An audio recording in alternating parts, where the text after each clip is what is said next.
misericórdia. Grande e temível Senhor, poderoso, maravilhoso, bendito, justo e santo Deus. Aleluias, aleluias, aleluias. Amém. Pode se sentar no seu lugar. Não precisa deixar fundinho aqui não.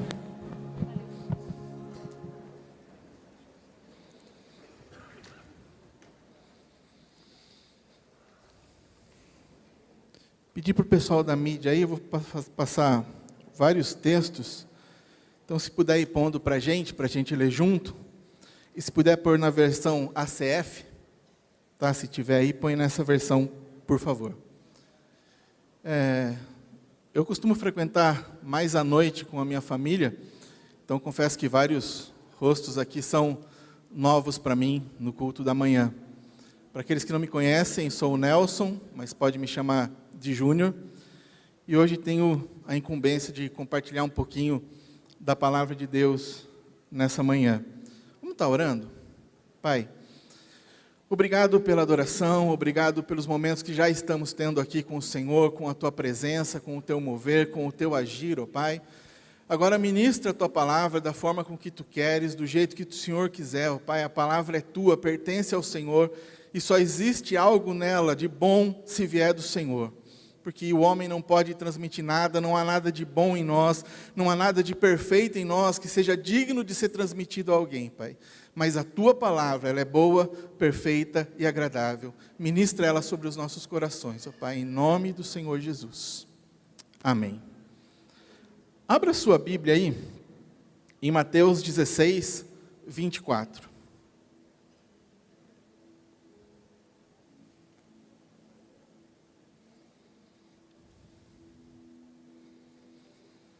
Mateus 16, o verso 24. Então disse Jesus a seus discípulos: se alguém quer vir após mim, a si mesmo se negue, tome a sua cruz e siga-me. A gente lê esse texto várias vezes e pensa muito mais no negar-se e pensa muito mais em tomar a cruz. Quase sempre esse texto ele é enfocado por essas duas óticas. E essas duas óticas fazem parte do texto, estão no texto e fazem parte de uma sequência de coisas. Né? De negar-se a si mesmo, negar o meu eu, quem eu sou, o meu desejo, o meu achismo. Tomar a minha cruz e seguir a Deus.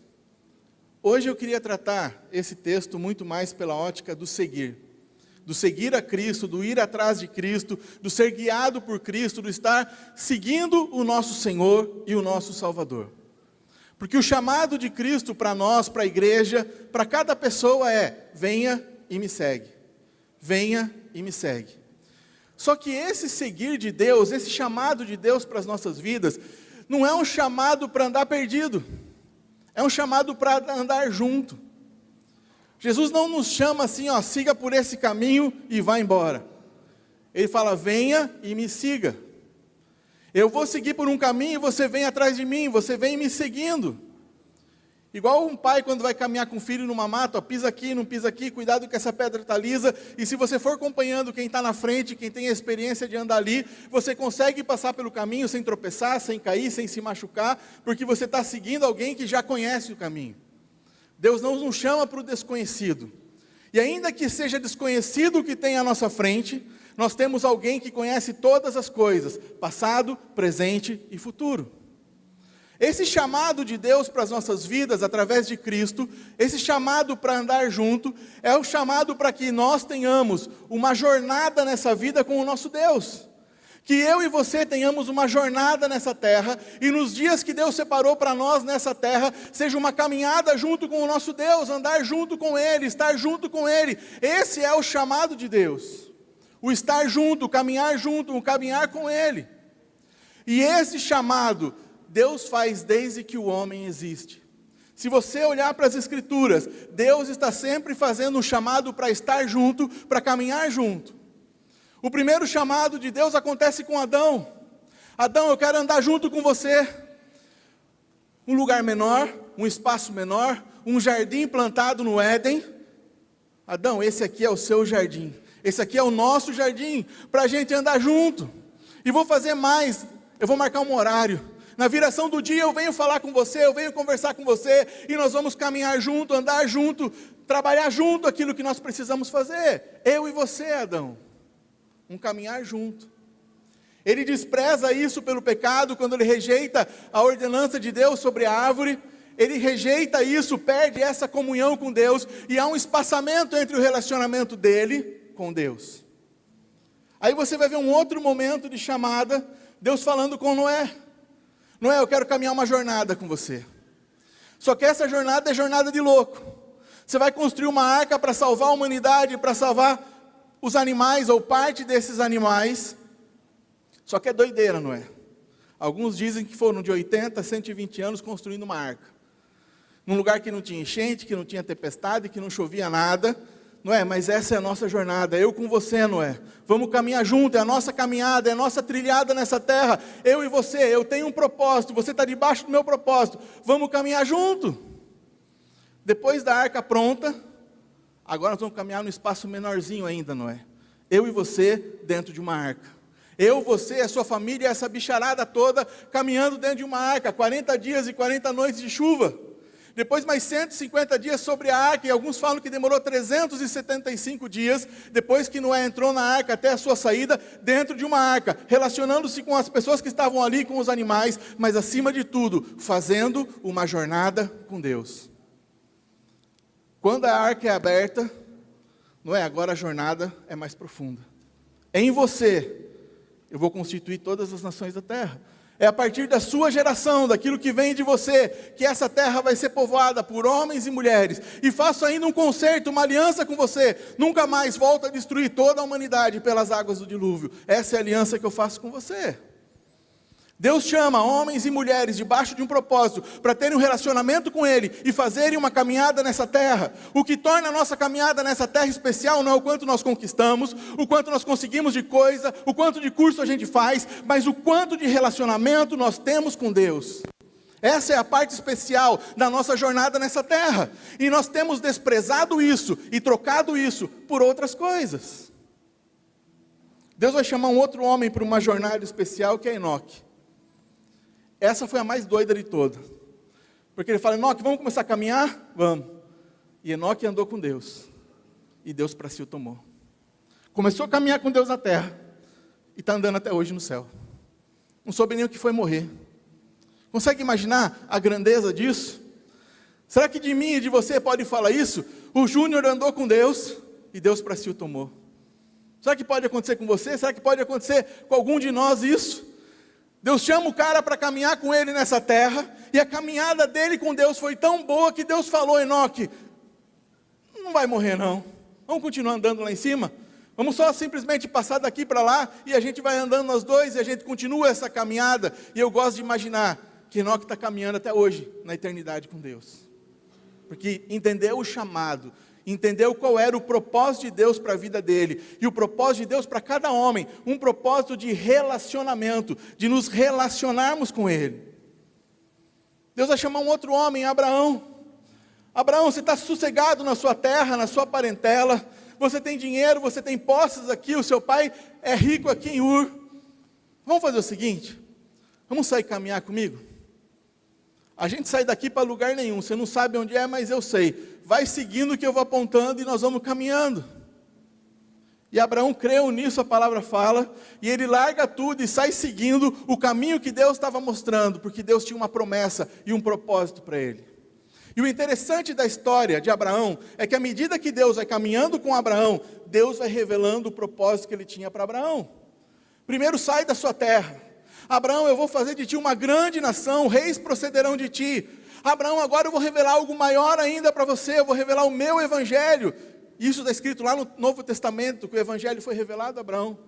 Em ti serão benditas todas as nações da terra. Nós recebemos revelação de Deus, à medida que nós caminhamos com Deus. À medida que Abraão ia caminhando com Deus, Deus ia aprofundando revelações. À medida que Abraão ia se mostrando digno, Deus ia trazendo para ele revelações.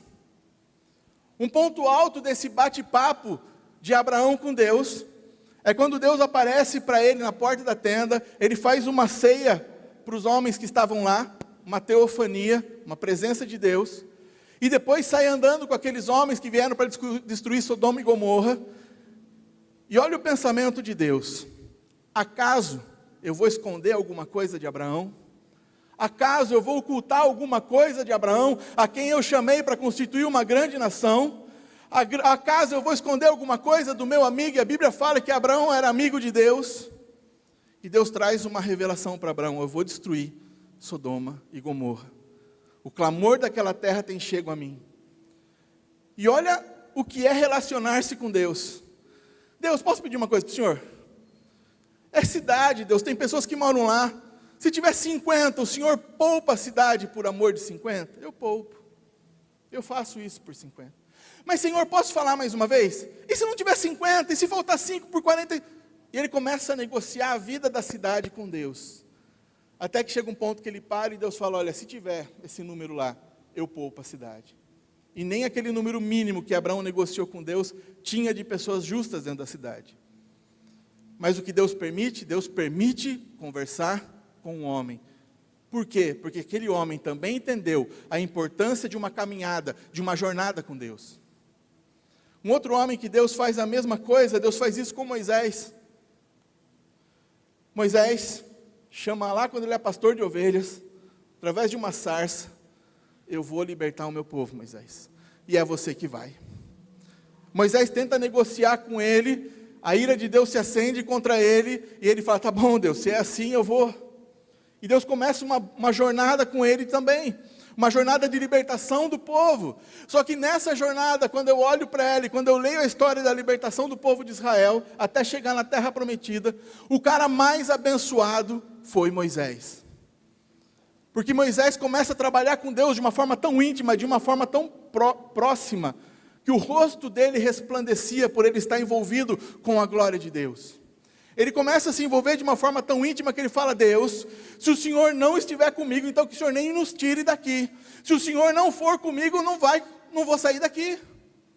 Deus fala para ele: Moisés, esse povo é pecador, de dura serviço, sabe o que eu vou fazer? Eu vou mandar um anjo. O meu anjo vai com vocês. Se Deus falasse isso hoje para mim, falasse: Júnior, um anjo vai estar com você o tempo inteiro, eu ia dar pulo de alegria, e talvez você também. Só que aqui ele fala: não, Deus, um anjo não.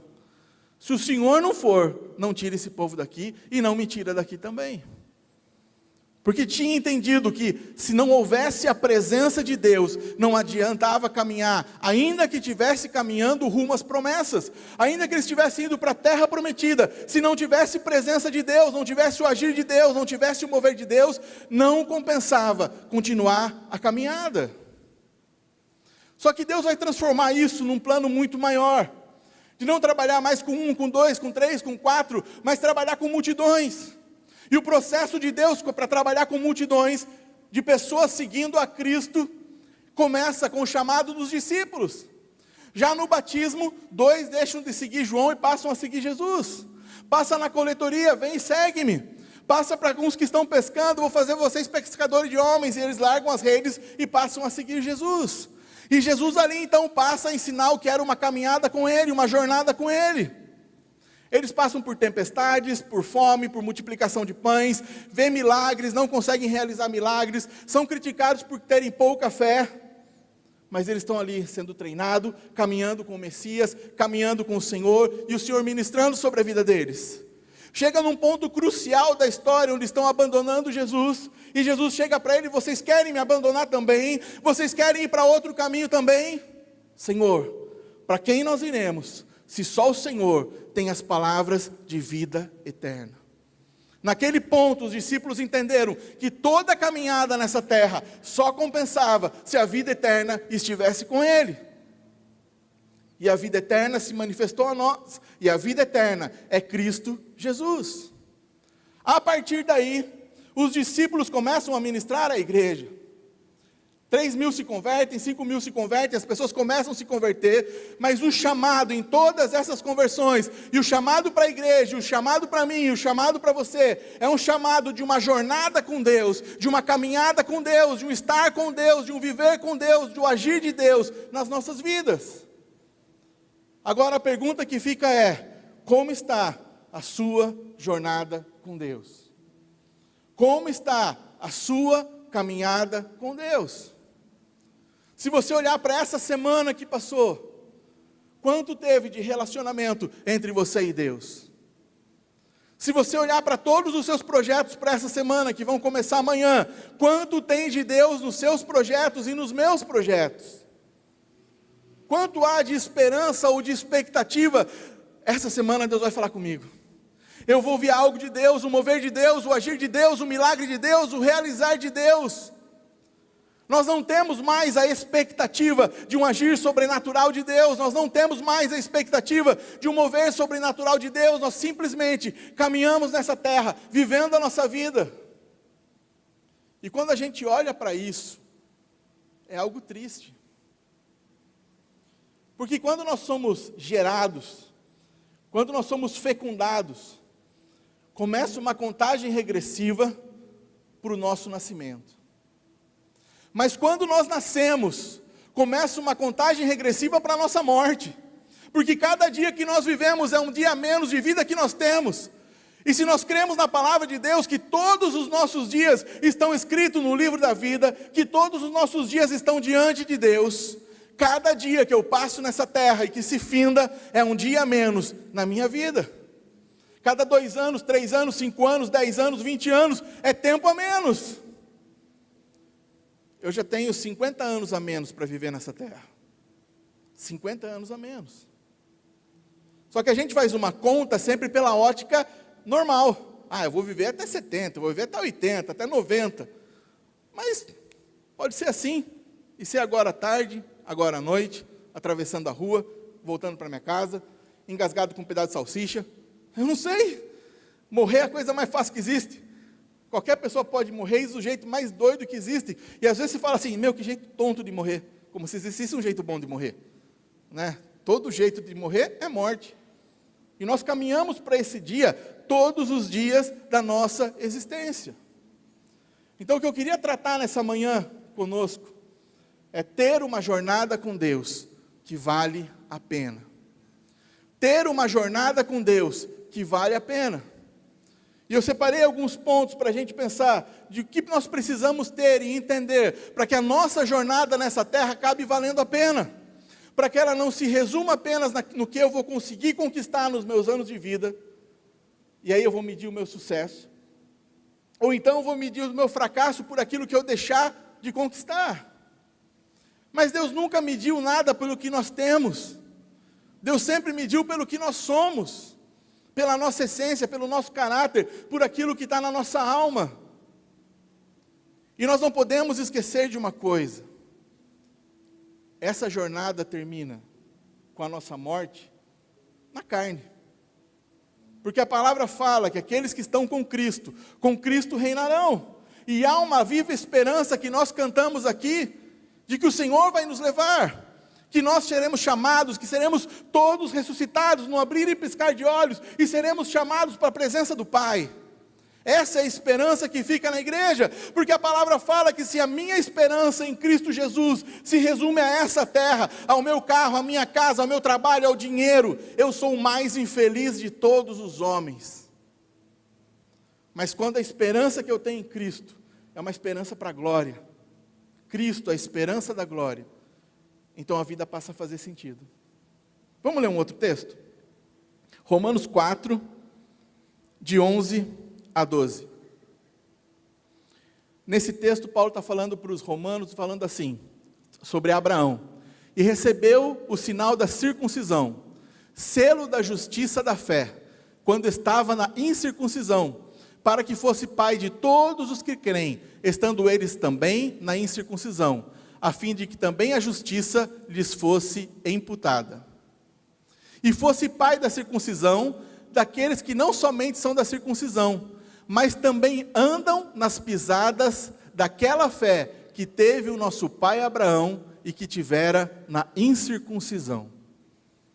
Paulo está trabalhando uma briga porque queriam que todo cristão fosse circuncidado. Ele fala, olha, Abraão é pai dos da circuncisão porque ele foi circuncidado. E é pai da incircuncisão, ou seja, dos gentios também. E qual é a diferença? Aqueles que andam na pisada da fé. Aqueles que andam na pisada da fé de Abraão, que trilham essa caminhada da fé, esses são chamados filhos de Deus, pela circuncisão ou incircuncisão, tanto faz, mas são chamados filhos de Deus, porque ser filho de Deus é pela fé. O primeiro passo dessa jornada sua com Deus e minha com Deus, ela envolve fé. Eu preciso crer e você precisa crer, para caminharmos uma caminhada de fé.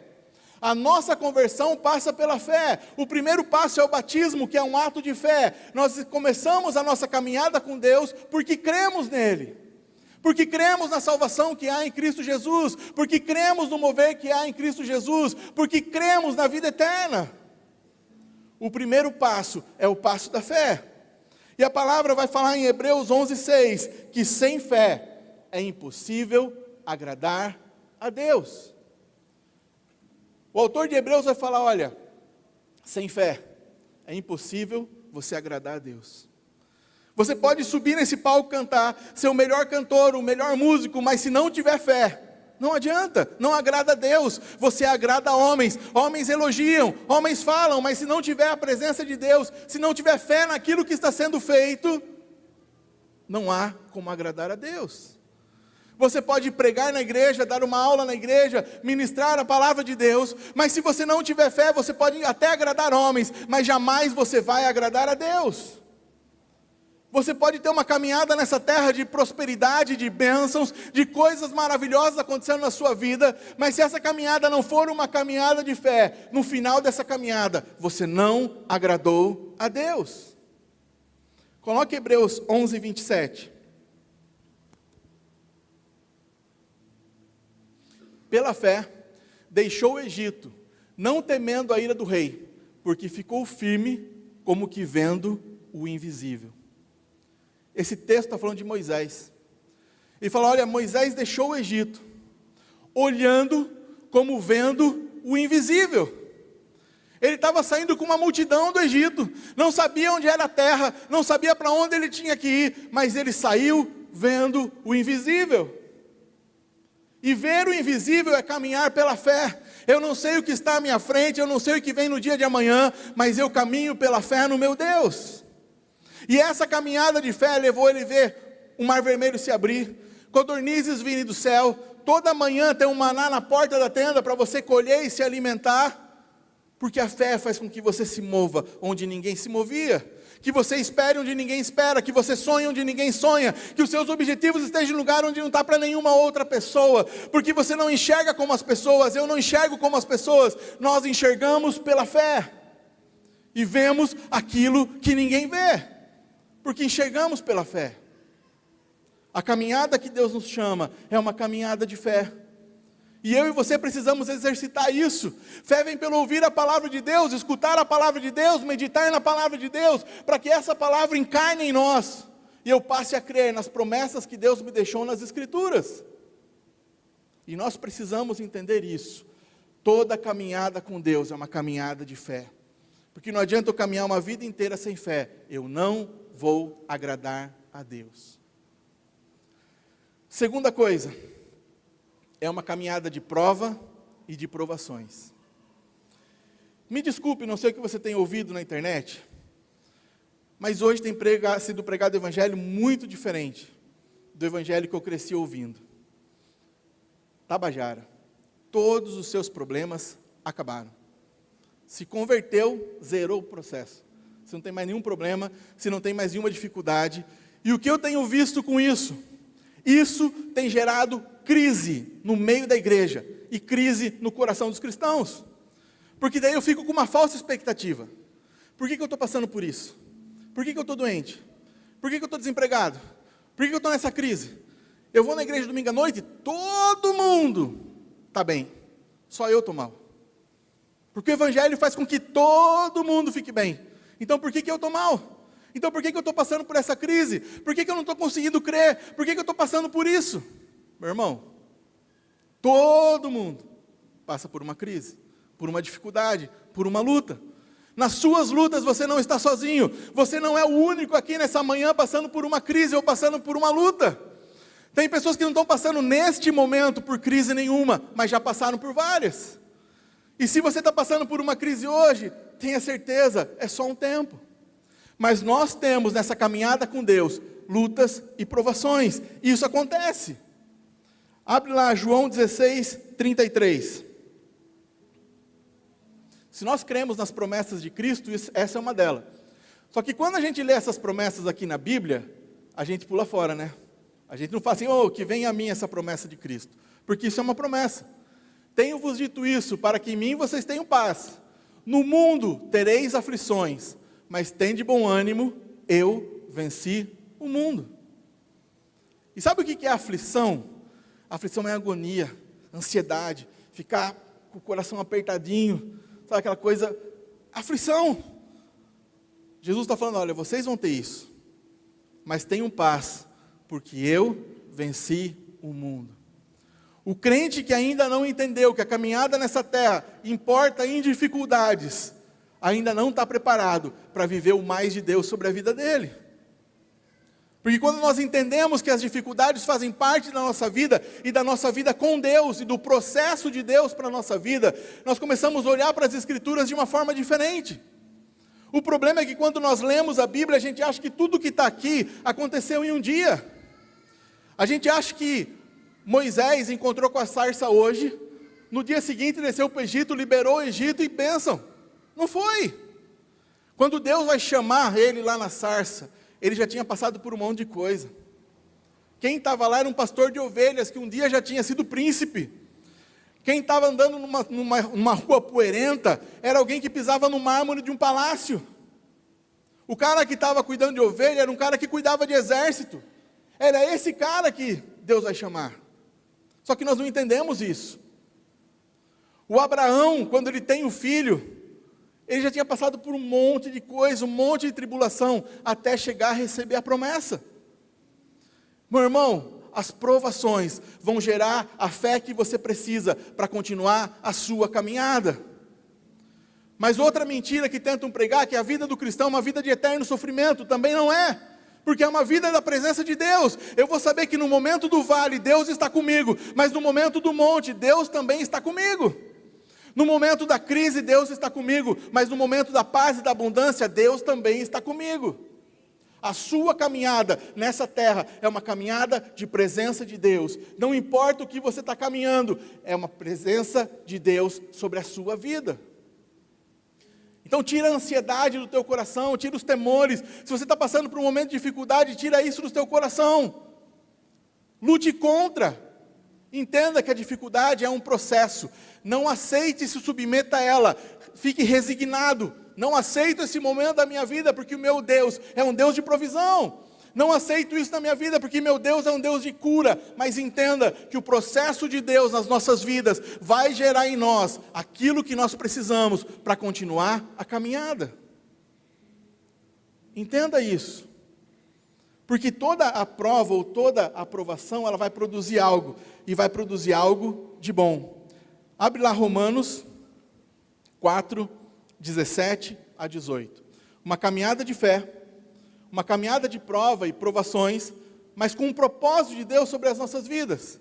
Como está escrito, por Pai de muitas nações te constituí, perante aquele no qual creu, a saber, o qual Deus vivifica os mortos, e chama as coisas que não são, como se fossem.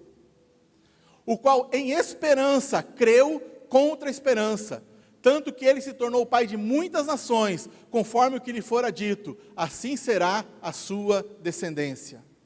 O outro, e não enfraquecendo na fé, não atentou para o seu corpo já amortecido, pois era já de quase 100 anos, nem tampouco para amortecimento do ventre de Sara. Ele continuou crendo contra a esperança. Ele continuou crendo contra a esperança. Ele continua crendo, ele continua esperando. E é isso que nós precisamos entender. Isso nós precisamos entender no nosso coração. O que é crer contra a esperança? Quando está acabando a esperança para todo mundo, você continua crendo. Quando o médico chega e fala, não dá mais, você continua crendo.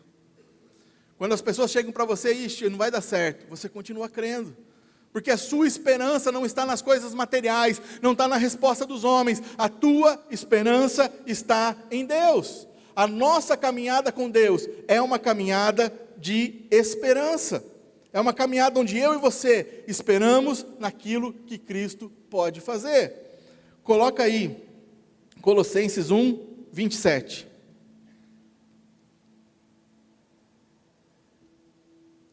Aos quais Deus quis fazer conhecer quais são as riquezas da glória desse mistério entre os gentios, que é Cristo em vós, esperança da glória. Quem tem Cristo dentro dele é alguém cheio de esperança. Então a sua caminhada é uma caminhada cheia de esperança, não só para essa vida, mas uma esperança que vai redundar lá na eternidade. Porque toda aprovação em nós, ela vai produzir esperança. A palavra fala isso. Nós passamos por provações, por lutas, por dificuldades, porque o final de toda essa dificuldade é produzir esperança. E essa esperança é movida pelo quê? Movido pela fé naquilo que Deus faz, movido pela fé no agir de Deus. Então a sua caminhada e a minha caminhada nessa terra tem que ser uma caminhada de fé e de esperança em meio às provações. Em quarto lugar, uma caminhada da presença de Deus. E aqui eu acho que é uma das coisas mais importantes de tudo isso. Porque enquanto Moisés teve que clamar pela presença, Senhor, se o Senhor não for comigo, eu não vou. Senhor, se o Senhor não for conosco, não nos faça subir daqui. O Senhor Jesus, quando Ele faz o chamado para a igreja caminhar com Ele, quando o Senhor Jesus faz o chamado para que eu e você caminhemos com Ele, o que Ele vai falar? Ele se oferece. Eis que estarei convosco todos os dias, até a consumação dos séculos. Até que tudo termine, eu vou estar com vocês. Eu estou mandando vocês como ovelha no meio de lobos, mas eu estarei com vocês todos os dias, até a consumação dos séculos. Discípulos, eu vou morrer, e vou jogar vocês para serem a minha igreja, e constituírem a minha igreja, mas eu não vou deixar vocês órfãos. Eu vou enviar o Consolador, o Espírito da promessa, e Ele vai estar com vocês.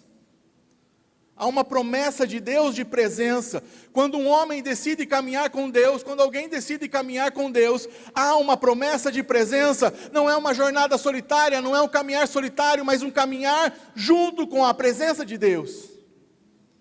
Só que isso vem pela fé, por isso que o primeiro passo é fé. Você tem que chegar naqueles momentos de tribulação ou de dificuldades, trancar a porta do seu quarto e falar: Deus, eu não estou escutando nada, eu não estou vendo nada, mas eu creio que eu não estou sozinho. Há uma promessa de que o Senhor estaria comigo. Eu não estou sozinho nessa aflição, eu não estou sozinho nessa crise, eu não estou sozinho nessa tribulação, eu não estou sozinho nessa atividade que eu estou fazendo agora. O Senhor está comigo. Só que nós temos um outro lado. Nós sempre associamos a presença de Deus como resposta para a crise. Mas a presença de Deus é até quando não tem crise nenhuma. Até quando você está buscando criatividade no seu trabalho. Até quando você está buscando algumas coisas para você fazer, algumas resoluções. Há a presença de Deus ali. Quando você está num ônibus indo para o seu trabalho com seus companheiros de fábrica, há a presença de Deus ali. Essa presença tem que estar em você.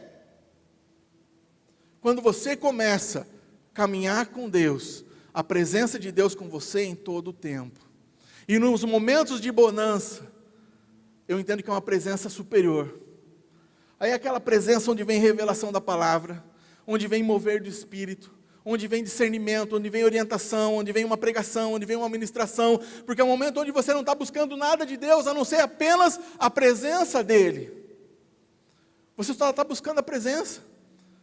Já fez isso alguma vez? Entrar num quarto, trancar a porta e falar: Deus, estou sem problema nenhum, minhas contas estão pagas, mas eu preciso da sua presença. Eu preciso do Senhor falando comigo. Eu preciso do Senhor ministrando sobre a minha vida, sobre a minha casa, sobre a minha família. Eu preciso do Senhor tocando aqui, eu preciso do Senhor agindo aqui, eu preciso ouvir tua voz.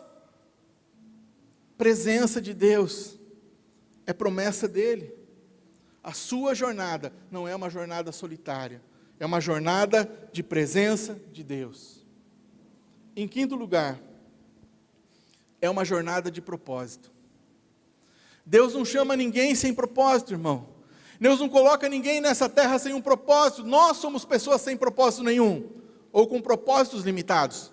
Mas o nosso Deus é um Deus de propósitos, Ele sempre agiu por um propósito, e continua agindo por meio de propósito. Para os jovens que estão aqui e são solteiros, case com alguém que tenha propósito.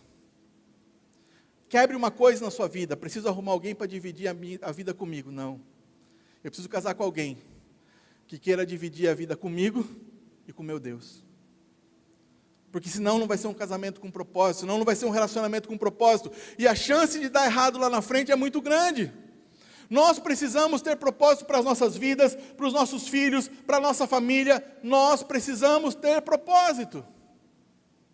Porque se nós não tivermos propósito com essas coisas, meu irmão, você vai chegar uma hora, vai olhar ao longo da sua vida, vai olhar lá para trás, quando você, se Deus permitir que eu e você cheguemos a 60, 70, 80, como tem alguns aqui, a gente vai olhar para trás e falar assim, não valeu nada, foi só canseira. Já estou velho, não consigo dirigir esse carro, essa casa está grande demais, eu vou vender e comprar um apartamentinho pequeno, porque eu não aguento ficar subindo escada. Não valeu de nada. Uma coisa que eu falo, que eu sempre orei, e isso para mim tem sido a parte mais satisfatória da minha vida como pai. Meu filho está aqui hoje, estava tocando teclado. Eu falo porque são coisas que eu sempre criei antes de casar. Meu filho hoje, por exemplo, ele faz odontologia. E tem sido um bom aluno lá. Só que para mim o maior prazer é ver ele tocando para Deus. Porque ainda que ele não seja ninguém profissionalmente na vida, se ele for alguém com Deus, ele vai ser tudo. E tem algumas orações ainda que eu faço que não se cumpriram. Mas um dia eu vou ver ele pregando. Vou falar assim, Deus, meu filho vai ser 1000 vezes melhor que eu. Porque o seu chamado para ele tem que ser maior. O chamado para a próxima geração é sempre maior. Meu querido, você que está aqui e tem filhos, coloque propósito no coração dos seus filhos. Gaste tempo orando, Deus, põe propósito no coração do meu filho. Meu filho pode ser o que ele quiser, médico, engenheiro, advogado, arquiteto, o que for, mas meu filho precisa ter um propósito no reino de Deus. Meu filho precisa te adorar, ele precisa pregar a tua palavra, ele precisa ministrar a tua palavra, ele precisa fazer alguma coisa no teu reino. Porque nós somos chamados com um propósito, e se nós passamos essa vida sem ter um propósito com Deus, não valeu de nada essa vida, meu irmão. Não valeu. Tudo que você conquistou e tudo que você vai conquistar, não vai valer nada.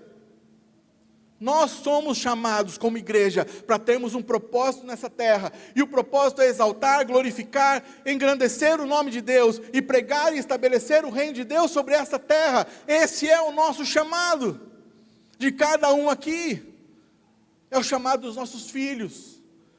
Nós não geramos qualquer coisa, nós não geramos mais uma pessoa para caminhar nessa terra, nós geramos profetas, nós geramos sacerdotes, nós geramos pastores e pastoras, nós geramos ministros de Deus, adoradores, é isso que o nosso ventre gera. Só que nós não pensamos nisso. Na gravidez, será que vai ser médico? Será que vai ser engenheiro? Tomara que ganhe muito mais dinheiro que eu, tomara que tenha uma casa melhor que a minha.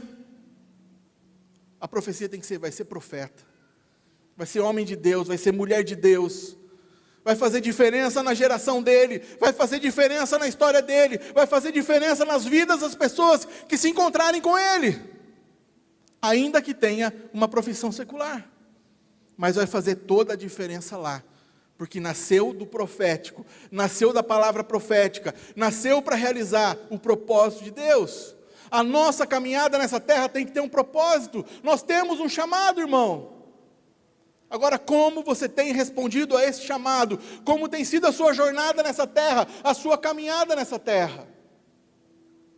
O chamado de Deus é para que eu e você tenhamos um propósito. Livro de Jeremias, eu sei os planos que tenho a respeito de vocês. Planos de paz. Deus está falando para o povo, eu sei os planos que tenho para vocês. E nessa hora o povo estava perdido, nessa hora o povo estava desorientado, e Deus está falando, vocês seguiram o seu caminho, vocês seguiram o seu plano que foi de perdição, mas eu, Deus, sei os projetos e o plano que eu tenho para cada um de vocês. A direção de Deus. Para terminar, é uma caminhada de provisão e de suprimento. Deus é um Deus que traz provisão sobre as nossas vidas. E Deus é um Deus que traz suprimento. Mas essas coisas começam a acontecer quando eu entendo que eu fui chamado para caminhar com Deus. O que Jesus vai falar: não andem ansiosos por coisa alguma, nem por que você vai comer, nem por que você vai vestir, porque os gentios, os incrédulos, aqueles que não conhecem a palavra, pensam nessas coisas. Mas vocês busquem o meu reino e a minha justiça, e as outras coisas vão ser acrescentadas. Parafraseando o texto para a palavra dessa manhã: vocês me sigam, vocês façam parte do meu reino, vocês me acompanhem, e as outras coisas, elas vão seguir vocês. Porque o nosso Deus é um Deus de provimento, e de suprimento e de provisão. Ele tem essas coisas. No nosso Deus há cura, pelas suas pisaduras fomos sarados. Suprimento para o momento de doença. Eu faço isso para que vocês tenham paz em mim. No meio da crise emocional, das feridas emocionais, um Deus que gera paz, que produz paz, que traz a paz, não como o mundo dá, mas uma paz que traz descanso. Um Deus que traz suprimento na nossa alimentação, no nosso sustento, no nosso emprego, no nosso trabalho. Um Deus que abre portas, um Deus que faz a diferença. Eu creio num Deus que age dessa forma. Porque quando Ele te chama para caminhar com Ele, Ele não te chama para você ficar abandonado e largado. Ele te chama para cuidar de você e para cuidar de mim. A proposta de Deus é uma proposta de cuidado. Caminhe comigo, que eu cuido de você. Dá o seu fardo pesado para mim, e toma o meu que é leve para você. A troca que Deus faz é a minha miséria pela prosperidade dEle. É a minha fraqueza pela força dEle. É a minha humanidade falha pela santidade e pelo poder dEle. Meu irmão, você foi chamado para fazer uma caminhada com Deus. E nessa manhã eu queria trazer isso para o seu coração. Você foi chamado para fazer uma caminhada com Deus. Nós estamos chegando no final de mais um ano. Logo, logo, 2 meses para o final do ano. Há praticamente 1 ano atrás, nós estávamos aqui no final do ano, fazendo um monte de propósito, um monte de projeto, um monte de coisa. Por incrível que eu pareça, eu continuo gordinho ainda. E já pelo 1000º ano seguido, meu propósito era de emagrecer no ano que estava entrando, e eu nunca emagreço no ano que estava entrando. Falta mais ousadia, coragem e determinação. Mas, nesse restante de ano, já sonhando para o ano que vem, como será a sua caminhada com Deus? O nosso Deus é sempre um Deus de renovo. Não importa o que foi até hoje, até o dia de hoje. O que você quer caminhar com Deus a partir de agora? Como você vai caminhar com Ele? Qual a sua proposta e o seu propósito com Ele? O quanto você está disposto a experimentar as coisas maravilhosas e excelentes, e muito mais excelentes que essa vida que Deus tem para você e que Deus tem para mim? O chamado de Deus para a sua vida, para abençoar outras vidas, para fazer a diferença lá onde você está plantado, no seu trabalho, na sua escola, no prédio, na casa que você mora, mas você fazer a diferença para os seus vizinhos, para os seus amigos, para os seus alunos, para os funcionários que trabalham com você. Qual o seu propósito para o que vem pela frente? Como você vai olhar a partir de hoje? Você vai olhar como quem vê o invisível? Deus, é mais uma segunda-feira, mas eu quero entrar amanhã olhando como quem vê o invisível, como quem espera o que ninguém espera e sonha com o que ninguém sonha. Eu quero ver, Senhor, pela fé, transformações na minha casa, transformações no meu trabalho, transformações na minha história, transformações no meu propósito, no meu chamado com o Senhor, transformações na minha história. Meu querido, Deus tem um chamado para você. Caminhe com Ele, em nome de Jesus, caminhe com Ele. Se disponha a caminhar com Ele. Acorde de manhã e fale: Deus, mais um dia, mais uma caminhada junto. O que o Senhor tem para mim hoje? Qual a caminhada que nós temos juntos hoje? Qual o propósito do Senhor para mim a partir de agora? Terça-feira, acorda cedo. Deus, bom dia, mais um dia. O que o Senhor tem para mim hoje? Qual a caminhada de hoje?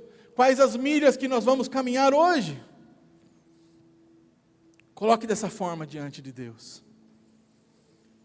Porque a vida eterna está às nossas portas. Os dias passam rápido demais. Grande parte dele nós gastamos estudando, e trabalhando. No final de tudo, na hora que você peneirar, não vale a pena se não tiver Cristo. Nós vamos ter que continuar trabalhando, continuar estudando, continuar se aprimorando. Isso faz parte da nossa vida. Deus não chama vagabundos. Mas uma coisa é certa: se nós fizermos tudo isso sem Deus, no final de tudo, eu e você vamos olhar e falar, não valeu a pena. Mas quando nós entendemos a jornada e o chamado de Deus, quando nós chegamos lá no final, a gente olha para trás e fala, valeu a pena. Valeu a pena cada crise, porque eu vi Deus em cada crise. Valeu a pena cada luta, porque eu vi Deus em cada luta. Valeu a pena as conquistas, porque só vieram porque eu vi um Deus maravilhoso agindo. Valeu cada momento da minha vida. Valeu a pena, porque esses momentos estiveram com a presença de Deus. Aí você descobre que a grande diferença do cristão por não cristão é que todos nós estamos numa jornada que começa no nascimento e termina na nossa morte. A grande diferença é que os cristãos caminham essa jornada debaixo da poderosa mão de Deus e debaixo da bênção de Deus. Esse é o chamado para você, uma caminhada com Ele. Queria que você fechasse seus olhos. Queria pedir o pessoal do louvor vir aqui rapidinho. Pense na sua jornada com Deus nessa manhã. Pense no seu chamado, pense naquilo que Deus tem para você. Pense naquilo que foi bom, naquilo que não foi tão bom. Pense naquilo que você pode mudar e melhorar com Deus. Meu querido, Deus te ama. O desejo do coração de Deus é caminhar com você. Lembra que eu falei de alguns chamados? A cruz veio para restaurar algumas coisas. Veio para restaurar o caminhar no jardim como Adão. Veio para caminhar, o estar seguro e protegido como Noé estava dentro de uma arca. Veio para ser uma caminhada como a de Enoque, que começa nessa terra e termina na eternidade. Veio para ser uma caminhada como a de Abraão, que gera frutos, que gera almas, que gera salvação. Veio ser uma caminhada como a de Moisés, que gera relacionamento com Deus, intimidade e proximidade com Deus. E veio a ser uma caminhada como a dos discípulos, que seguem a Jesus, que estão com Cristo, que vivem na presença dEle.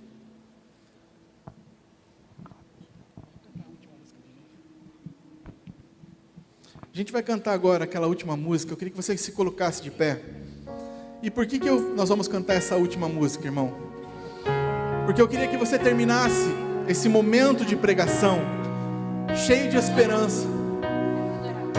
Não com o seu coração pesado, mas falando assim, Deus, eu quero a partir de hoje caminhar com o Senhor do jeito que eu nunca caminhei.